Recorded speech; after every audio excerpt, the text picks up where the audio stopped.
ములుగు జిల్లాలో మంత్రి సీతక్క పర్యటించారు. జిల్లా collector Divakar TS, ITDA PO Chitra మిశ్రాలతో కలిసి తాడ్వాయి మండలంలో ఆశ్రమ కళాశాలను సందర్శించారు.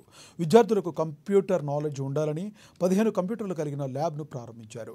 అనంతరం విద్యార్థులతో కలిసి అల్పాహారం చేశారు. ఏటూరు నాగారం డివిజన్ పరిధిలోని మంగపేట, కన్నాయిగూడెం మండలాల్లో ప్రభుత్వం ప్రతిష్టాత్మకంగా చేపట్టిన సన్నబియ్యం పంపిణీ కార్యక్రమాన్ని సీతక్క ప్రారంభించారు.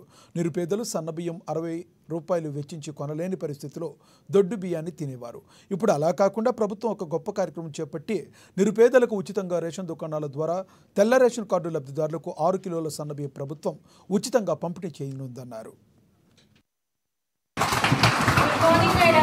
ఇవాళ ఏటూరు నాగారం, మంగపేట, కన్నాయిగూడెం మండలాల్లో ఈరోజు ప్రారంభించడానికి నాతో పాటు వచ్చినటువంటి కలెక్టర్ గారికి, అదేవిధంగా గ్రంథాలయ చైర్పర్సన్ గారికి, డిఎస్పీ గారికి, అదేవిధంగా డిసిఓ గారికి, మరి సివిల్ సప్లై అధికారులకు, ఎంఆర్ఓ, ఎంపీడీఓ, స్పెషల్ ఆఫీసర్లకు, గ్రామస్తులకు, పత్రికా మీడియా సోదరులకు, మరి వివిధ రాజకీయ పార్టీల నాయకులకు, పెద్దలందరికీ కూడా పేరు పేరున నమస్కారాలు.